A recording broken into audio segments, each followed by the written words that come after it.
Welcome, everyone. We're going way beyond just coins and newts today. Yeah, we're really digging into the very nature of money itself. We'll trace its journey, its evolution, and, the huge shifts that have shaped our economies. And our main guide for this is Saifedean Ammous' book, The Bitcoin Standard, a really fascinating lens to view this through. Absolutely.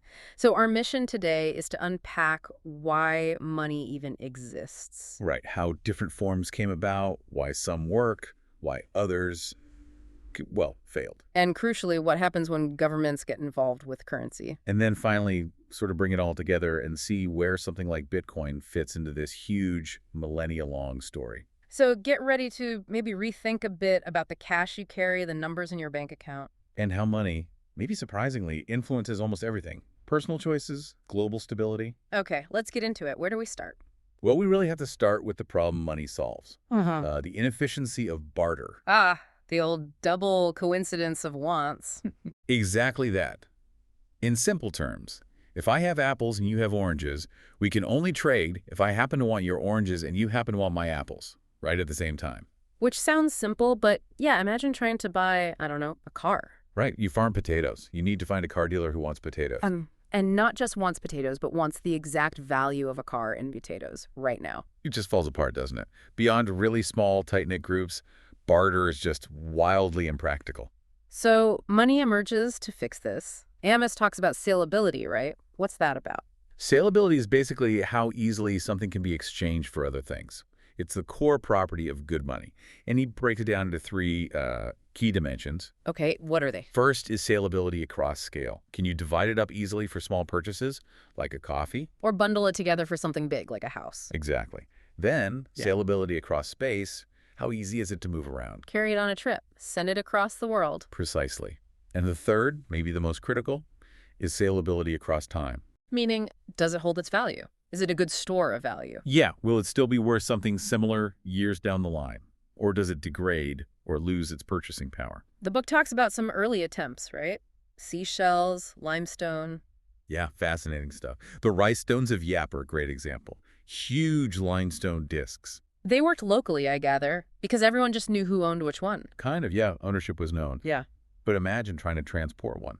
Right. Not very saleable across space then. Not at all. It shows those early struggles perfectly. Hmm. Great locally, failed globally. It's interesting, though, how those core needs persist. You mentioned saleability across scale and space. Well, think about today. Venmo, PayPal, mobile payments. Yeah. Makes splitting a bill super easy. Instantly divisible, instantly transferable. Exactly. It shows we still prioritize that ease of division and transfer, that saleability across scale and space. It's just digital now. So going back to those primitive monies, seashells, beads, whatever, why those things? What made them work, even temporarily? Usually it came down to a few factors. Maybe scarcity, like they were hard to find. Durability helped. Sometimes cultural significance played a role. But Ammous highlights a really crucial concept they teach us, something still relevant. The stock-to-flow ratio. This is absolutely key. Okay, break that down. Stock to flow. So the stock is the total existing supply of something. Yeah. The flow is the new amount produced in a given period, say, a year. Right. A high stock-to-flow ratio means the existing stockpile is massive compared to new production. And why is that good for money? Because it means no one can suddenly flood the market with tons of new supply and crash the value. It helps maintain value over time. Predictability. Gold is the classic example, isn't it? The perfect example. The amount of gold already mined is huge compared to how much we dig up each year. Very high stock to flow. It's funny how that scarcity thing pops up even now, like collectible trading cards. That's a great parallel. Limited edition Pokemon cards or something. Their value is driven by scarcity. Yeah, but you can see the limits immediately, right? You can't divide a Charizard card to buy milk. Exactly. And not everyone accepts it.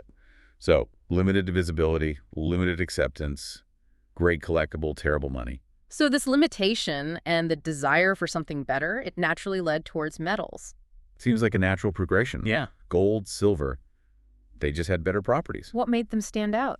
Well, they're durable, they don't easily rust or decay, they're divisible, you can make coins or use dust, and crucially, they're scarce, hard to find and produce. And gold kind of won out over silver, mostly. Largely, yes.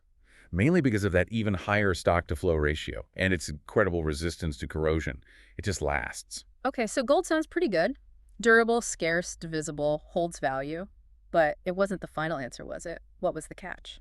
The catch was its physical nature. It's heavy, it's bulky in large amounts. So you need somewhere safe to keep it. Banks, vaults. Precisely. Centralization. And that created a vulnerability. Oh, so. Banks started issuing paper notes, like IOUs, representing the gold they held. Okay, convenient, like a claim check. Initially, yes, but the temptation was always there. Issue more notes than the gold you actually have in the vault. Fractional reserve banking. Ah, lending out gold that wasn't technically there. Which leads to instability, bank runs, panics. If everyone wants their gold back at once, the bank collapses. And that physical limitation, needing banks, needing vaults, that kind of opened the door for governments to step in more, didn't it? It certainly paved the way. This leads us to the next major shift, the rise of fiat money. Fiat money. So currency issued by governments, but crucially not backed by gold or any physical thing. Exactly. Its value comes purely from government decree or fiat. And Ammous is pretty critical of this system in the book. Very critical. His core argument is that giving governments the power to create money out of thin air is inherently destabilizing. Because they can just print more? They can inflate the money supply, essentially whenever they want. And he argues this inevitably leads to economic problems, instability, and inflation. Which eats away at people's savings. Systematically. It reduces the purchasing power of every dollar or pound or euro you hold or save. It's like a hidden tax. And governments make sure we use it through taxes and legal tender laws, right? Yeah. You have to accept it. Yes, they enforce its use. Ammous sees this ability to inflate as a major flaw, disincentivizing saving and long-term thinking. Was there a key moment when this really took hold? A huge turning point was the 20th century, especially when the U.S. completely abandoned the gold standard in 1971. Nixon closing the gold window. That essentially removed the last major constraint on governments printing money globally. And we see the consequences, don't we? Ammous's argument about instability. Well, look at recent history. Turkey, for example, in 2023, hyperinflation hitting over 80% annually. 80%. That's devastating. It's a stark, real-world example of what can happen when fiat money management goes wrong, supporting that critique of inherent vulnerability. It really makes you think about how the type of money we use might fundamentally shape us, our choices, even society. Ammous dives deep into this with the concept of time preference. Time preference. Okay, what's that? It's basically how much you value the present compared to the future.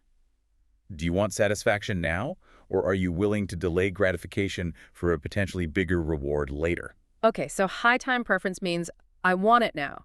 Low time preference means I'm willing to wait, save, invest. Exactly. And the argument Ammous makes is pretty provocative. He says sound money that holds its value, like gold or potentially Bitcoin, encourages low time preference. Because you trust that your savings will be worth something later. Right. So you're incentivized to save, invest, plan long term, build capital, build businesses. And the flip side, fiat money. Because fiat money constantly loses value through inflation, he argues it pushes people towards high time preference. Spend it now before it's worth less. Borrow money because you'll pay it back with cheaper currency. That's the incentive structure. And Ammous connects this high time preference to broader societal trends, maybe less focus on long-term productivity, more consumption, more debt. Yeah. He even suggests it can contribute to a kind of moral decay, a focus on the short term. That's a really strong claim. Is there clear evidence for that connection? Well, he points to the post-1971 era, the period after the gold standard was fully abandoned, as a time where you see rising consumer debt, maybe shorter business planning horizons, governments taking on massive debts. And you definitely see signs of high time preference today, like those buy now, pay later services everywhere. Klarna, Afterpay, Right. they're huge, Yeah. and they perfectly capture that desire for instant gratification over saving up. It fits the high time preference model in a fiat world. Beyond time preference, there's another fascinating angle, money as an information system. Yeah, drawing on thinkers like Friedrich Hayek, the idea is that prices are signals. Signals about scarcity, demand, Yeah, what things are really worth. exactly. And sound money with stable value leads to relatively stable prices. These prices act as reliable information, helping businesses and individuals make good decisions about where to allocate resources. Efficient allocation. But if the money itself is constantly changing in value due to inflation, Then the price signals get distorted, messy, unreliable. so businesses might invest in the wrong things based on false signals. That's the argument. It leads to malinvestment capital flowing into unproductive areas, creating bubbles that eventually burst. Can you give an example? Well, Ammous would likely point to the 2008 housing crisis as a major example. Artificially low interest rates, fueled by monetary policy, distorted the price of borrowing, Encouraging risky mortgages and unsustainable building. leading to a massive bust. You might also see the crypto boom and bust cycles of recent years, particularly in things beyond Bitcoin, as partly fueled by that same easy money distorting investment signals. This ties into another big theme, freedom. How does the type of money relate to individual freedom? The argument is that sound money, because it's harder for governments to control and inflate, inherently limits their power over your wealth. It protects your savings, your economic power from arbitrary devaluation. In a sense, yes. It enhances individual sovereignty. Fiat money, on the other hand, Gives governments tools to manipulate the economy through inflation, debt. which can subtly, or sometimes not so subtly, erode that personal economic freedom. They control the printing press.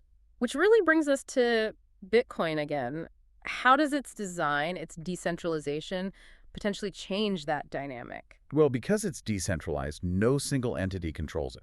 No government can just decide to print more Bitcoin. And it's censorship resistant, right? Hard to stop transactions. That's a key feature. We saw a really stark example of this in Canada in 2022. With the trucker protests. Exactly. The government moved to freeze bank accounts linked to the protesters. Traditional finance was shut down for them. But Bitcoin donations kept flowing. They did.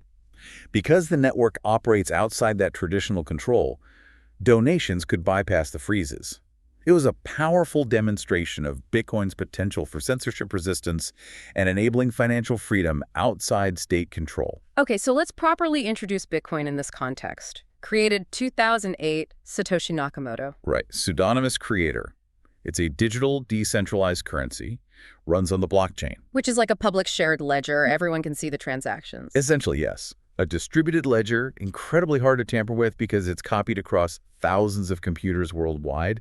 That provides transparency and security. And it's secured by proof of work. Yeah, that's the mining process. Computers spend energy solving complex puzzles to validate transactions and add them to the blockchain.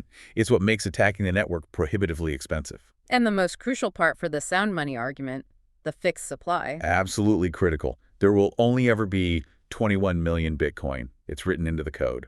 Unchangeable. No printing more. Predictable scarcity. Exactly. And these features, the decentralization, the security, the fixed supply, are what Ammous argues gives Bitcoin the properties of sound money. Plus, it's highly divisible, right? Down to tiny fractions. To 8 decimal places, yeah. A Satoshi is 100 millionth of a Bitcoin. So great salability across scale. And being digital, it flies across the internet. Global accessibility. Making it incredibly saleable across space. Send value anywhere instantly, almost freely. So Ammous sees Bitcoin fitting into this historical narrative, but maybe not in the way most people initially think. Not just for buying coffee. His perspective, and it's a strong theme in the book, is that Bitcoin's primary role, at least initially and perhaps fundamentally, is as a store of value. Like digital gold. Precisely. Because of that fixed supply and high predictable stock-to-flow ratio, he sees it as an excellent way to preserve wealth over the long term, resistant to inflation. And also as a settlement network. Yes. For large transactions, think big institutions, maybe even central banks eventually, settling large balances with each other quickly and finally, without needing traditional intermediaries. So the vision is less about daily payments and more about becoming a foundational layer, a new kind of reserve asset. That's the long-term vision discussed. Similar to how gold functioned under the gold standard, but digital, decentralized, and arguably more easily transferable globally. Are there real-world examples pointing towards this? Well, you mentioned El Salvador making it legal tender. Remittances using Bitcoin there show the potential for cheap, fast, cross-border payments, that salability across space in action. Bypassing expensive traditional remittance services. Exactly. And on the store of value side, you had companies like Tesla putting significant amounts of Bitcoin on their balance sheet back in 2021. Treating it as a corporate treasury asset. Right, seeing it as a potential hedge against inflation and a long-term store of value. Okay, but we have to address the criticisms. The elephant in the room is often the energy consumption. It's a valid point to raise, and Ammous tackles it directly. What's the counter-argument? The core idea is that the energy is the security. Proof of work uses energy to make the network incredibly secure and decentralized.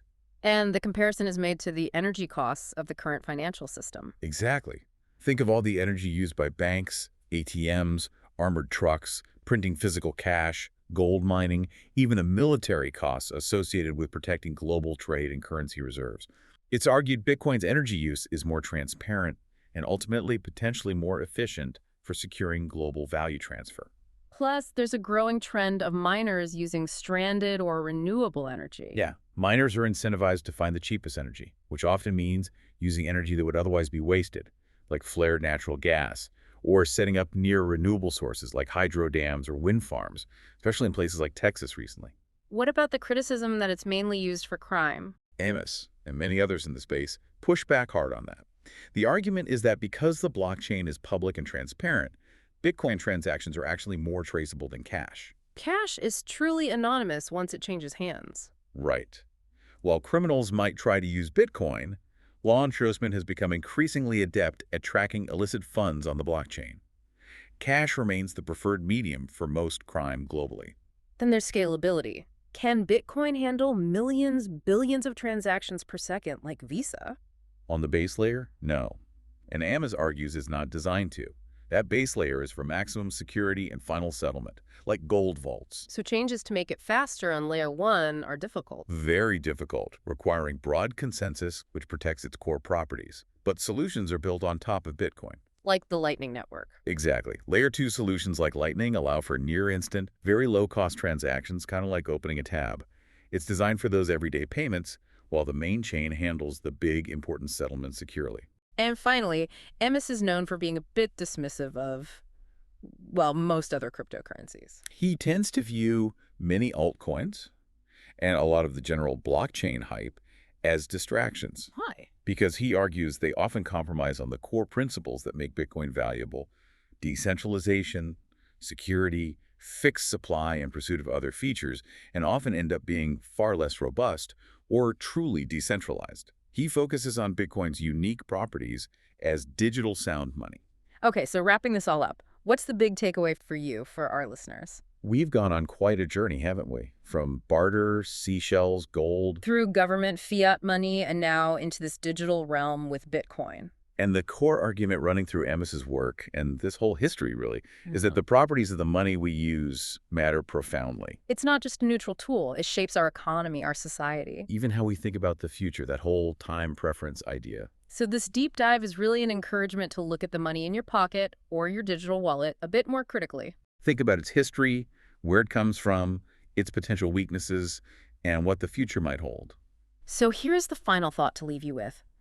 If the money you use really does shape your planning, your freedom, your society, what kind of money, what kind of system would actually empower you and us collectively the most moving forward? And maybe even what role could you play in understanding or shaping that future?